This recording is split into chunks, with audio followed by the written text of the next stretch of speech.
Halo semuanya, perkenalkan saya Igusti Ayu Cahyakumala dengan NIM 0523278559. Pada video kali ini saya akan mendemonstrasikan tugas 3 dari mata kuliah pemrograman berbasis desktop. Baik, jadi ini adalah soal yang telah diberikan pada e-learning. Inti dari tugas ini adalah menguji bagaimana kemampuan saya dalam mengimplementasikan OOP dasar dan juga lanjutan dalam bahasa Java. Kemudian di sini kita diminta untuk membuat 3 buah kelas turunan, yakni menu item, makanan, minuman, dan juga diskon. Selain itu, pada tugas ini saya juga diminta untuk membuat sebuah program yang menerapkan konsep inheritance, abstraction, encapsulation, dan juga polymorphism. Program ini juga harus memiliki menu utama yang interaktif, fitur pencatatan pesanan, kemudian penanganan error, yakni exception handling, serta file I/O untuk menyimpan data menu dan juga transaksi.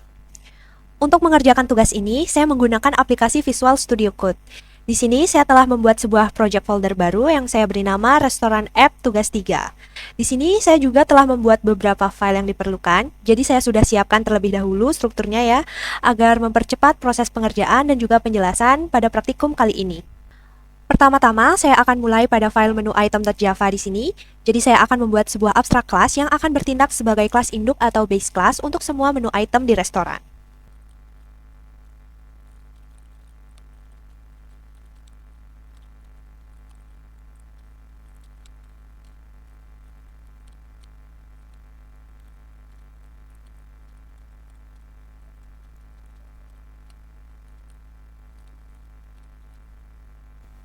Baik, jadi ini adalah abstrak class yang telah saya buat, yang saya beri nama menu item. Jadi ini berfungsi sebagai base class, jadi kelas ini tidak dapat dibuat menjadi objek secara langsung, sehingga dia harus diturunkan. Kemudian dapat dilihat di sini, saya telah mengimplementasikan serializable agar data menu itu dapat disimpan ke dalam file text. Sehingga saya lakukan import di bagian awal, kemudian ini deklarasi beberapa variabel atribut yang diperlukan. Di bagian bawah saya juga membuat konstruktor yang akan digunakan untuk menginisialisasi atau memberikan nilai awal pada saat membuat objek dari kelas turunan. Jadi dipanggil atributnya di sini ada ID, nama, harga, dan juga kategori. Kemudian di bagian bawah saya menerapkan encapsulation. Jadi di sini saya menggunakan metode getter dan juga setter untuk membuatnya. Jadi ini adalah standar penerapan encapsulation di Java. Supaya data kita itu tetap aman dan tidak dapat dimodifikasi secara langsung dari luar kelas ini. Dan di bagian akhir saya menambahkan abstract void, yakni metode untuk tampilkan menu. Jadi ini tuh berfungsi sebagai standar yang harus diimplementasikan oleh seluruh kelas, karena kelas-kelas turunannya itu dapat memiliki implementasi yang berbeda. Nantinya saya akan buat seperti pada makanan, minuman, dan juga diskon. Selanjutnya saya akan lanjutkan membuat kode pada file makanan.java. Jadi di sini saya akan membuat kelas makanan yang merupakan turunan dari kelas menu item.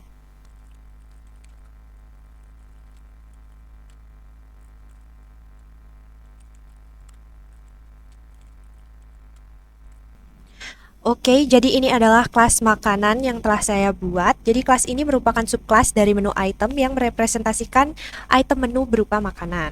Jadi di sini saya menggunakan kata kunci extend yang digunakan untuk menunjukkan bahwa makanan adalah turunan dari kelas menu item.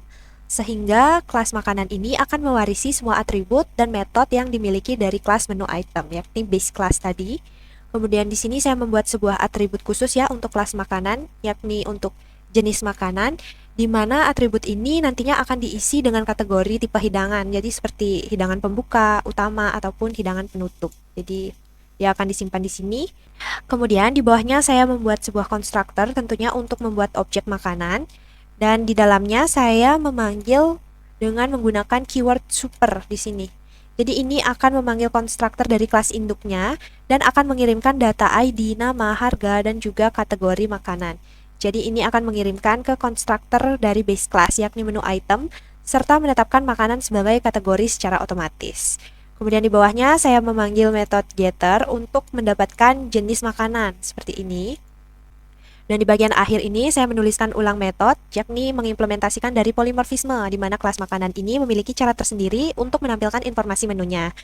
Jadi ini tuh akan berbeda ya formattingnya seperti pada nanti minuman ataupun diskon. Jadi saya lakukan format seperti ini. Tentunya di sini saya menggunakan annotation add override seperti ini. Selanjutnya pada file minuman.java di sini saya juga akan membuat sebuah kelas minuman yang merupakan subkelas dari kelas menu item.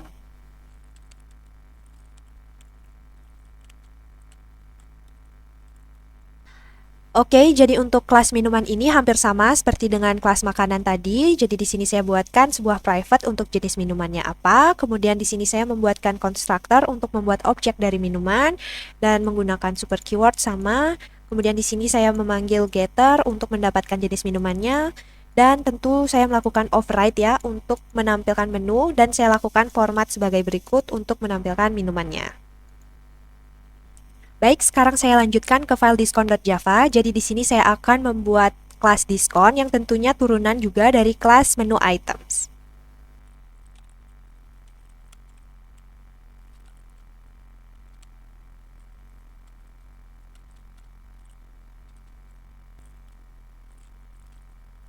Oke, untuk kelas diskon ini sama seperti kelas minuman dan juga makanan. Di sini melakukan extend ke base class yakni menu item. Kemudian saya buatkan sebuah private attribute di sini yakni besar diskon. Sama terdapat konstruktor juga di sini saya buatkan. Di sini saya set harganya menjadi 0 dan juga kategorinya menjadi diskon. Kemudian di bagian bawah saya juga tambahkan getter untuk mendapatkan besar diskonnya dan tentunya melakukan override yakni implementasi dari polimorfismenya. Oke, berikutnya saya akan lanjutkan ke file menu not found exception.java. Jadi langsung saja saya akan tuliskan kodenya. Baik, pada kelas menu not found exception ini merupakan kelas custom exception yang telah saya buat. Jadi ini akan menangani kondisi error spesifik ketika ID menu yang dicari itu tidak ditemukan di daftar menu restoran. Kemudian di bagian dalam kelasnya, di sini saya melakukan extend dari kelas exception ini ya, yang merupakan kelas untuk semua exception di Java. Jadi di sini juga di dalam metodenya itu saya menggunakan kata kunci super yang digunakan untuk memanggil konstruktor dari kelas exception di Java. Selanjutnya pada file menu.java di sini saya akan membuat kelas menu. Jadi di sini saya akan gunakan untuk melakukan manajemen menu. Langsung saja saya tuliskan kode programnya.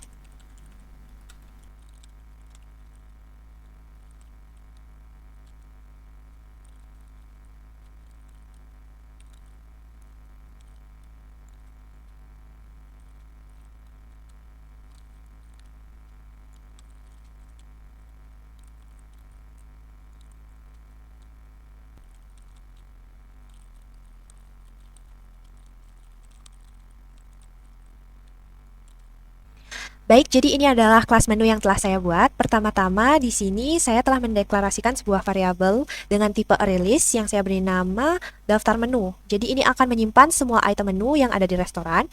Kemudian di sini saya membuat metode tambah item. Jadi ini akan menyimpan objek menu item ke dalam variabel daftar menu. Kemudian di bagian bawahnya saya juga membuat getter ya untuk mendapatkan daftar menu. Di sini juga saya buat metode untuk get size, mendapatkan jumlah item dalam daftar menunya. Di sini berikutnya itu mengambil item berdasarkan ID objek menu item. Saya lakukan perulangan untuk mendapatkan ID-nya. Berikutnya adalah public void tampilkan menu. Jadi metode ini akan menampilkan semua item menu yang ada di restoran berdasarkan kategorinya. Yang pertama itu terdapat kategori makanan, yang kedua minuman, dan juga diskon. Jadi seperti ini. Di sini saya juga memanfaatkan operator instance of seperti ini untuk mengelompokkan kategori menunya. Setelah itu dilanjutkan dengan memanggil metode tampilkan menu. Jadi yang sudah di-override di masing-masing kelas turunan tadi itu akan ditampilkan di sini. Sehingga informasi menunya itu sesuai dengan format yang telah ditentukan pada masing-masing kelas tadinya. Dan yang terakhir itu adalah metode getNewID. Jadi ini itu saya gunakan untuk mendapatkan ID baru yang unik pada setiap item menu yang ditambahkan ke dalam daftar menu. Jadi yang pertama akan dilakukan pengecekan jika datanya kosong, maka ID pertama yang diberikan adalah 1. Seperti ini, dia return 1. Kemudian jika tidak ada, maka data yang dicari akan dilakukan dengan menggunakan perulangan, yakni untuk mendapatkan ID tertinggi yang sudah ada di dalam daftar menu. Seperti ini perulangannya. Lalu jika telah ditemukan ID yang tertinggi, maka dia akan ditambahkan dengan 1 untuk mendapatkan ID baru yang unik. Kemudian dia akan di-return seperti ini ya. Selanjutnya pada file pesanan item.java, di sini tentunya saya akan membuat sebuah kelas pesan item yang akan digunakan sebagai keranjang pemesanan. Di mana di sini akan memungkinkan pengguna untuk melakukan pemesanan menu dengan berbagai kategori.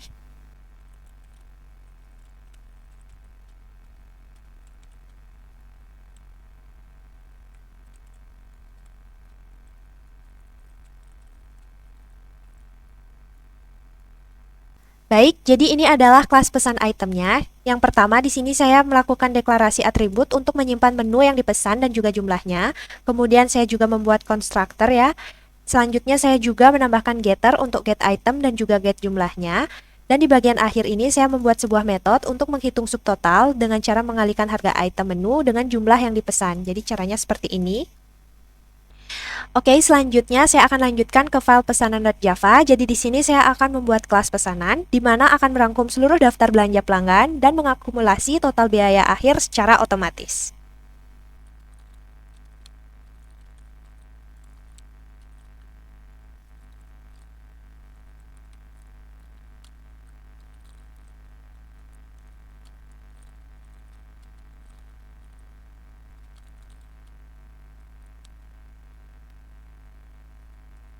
Oke, jadi ini dia kelas pesanan yang telah saya buat. Yang pertama, saya mendeklarasikan variabel list pesanan dengan tipe arraylist dari pesanan item. Berikutnya, saya lanjutkan menambahkan data ke list pesanan dengan menggunakan metode tambahkan ke pesanan, yakni ini. Dan setelah itu, saya lanjutkan dengan mengosongkan keranjang saat pesanan baru dimulai dengan menggunakan fungsi clear.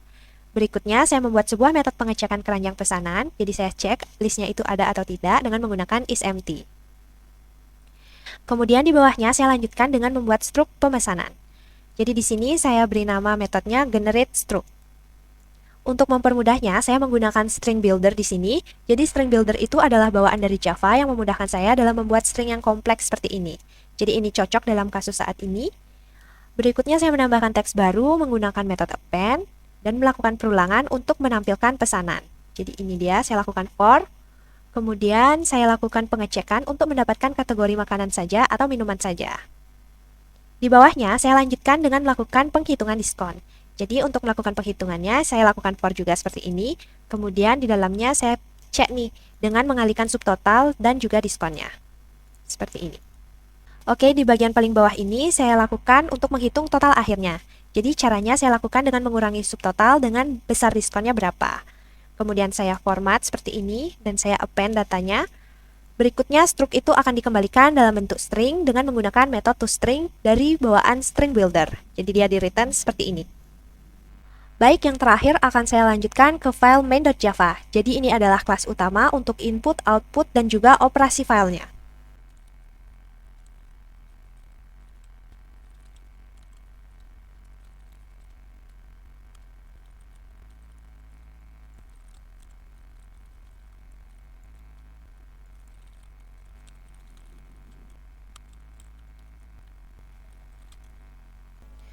Oke, jadi ini adalah kelas main yang telah saya buat. Pertama, tentu saya melakukan beberapa import package yang diperlukan pada pekerjaan tugas kali ini.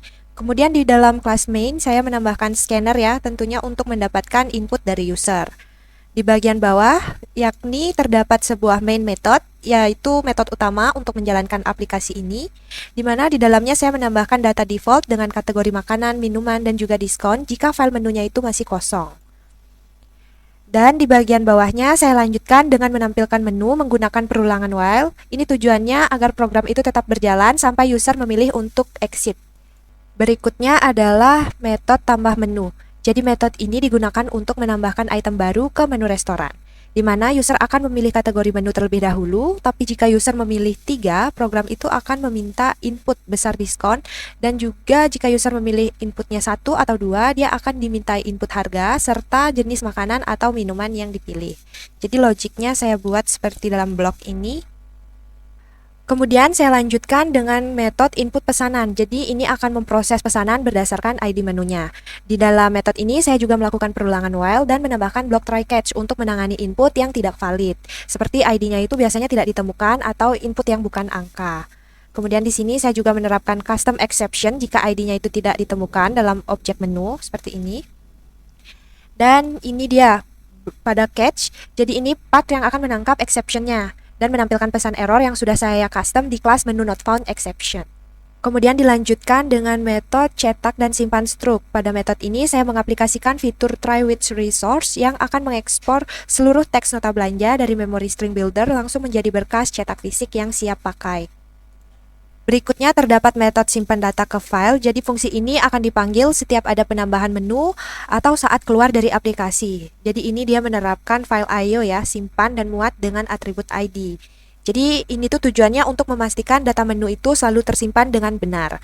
Pada fungsi ini saya juga menggunakan ini print writer, di mana akan menulis data menu ke dalam file teks dengan format yang telah ditentukan. Baik, jadi ini adalah fungsi yang terakhir, yakni muat data dari file. Fungsi ini itu akan berjalan secara otomatis di awal program, di mana fungsi ini menggunakan kombinasi dari buffer reader dan juga file reader untuk membaca data menu yang sudah tersimpan di dalam file teks. Di dalam file ini ya, menu data.txt. Lalu dia akan memproses setiap barisnya dengan membuat objek menu item yang baru. Jadi di sini juga saya menerapkan split ya untuk memisahkan teks data menjadi array berdasarkan delimiternya. Kemudian hasilnya itu saya konversi menjadi tipe data yang sesuai untuk membuat objek menu yang baru.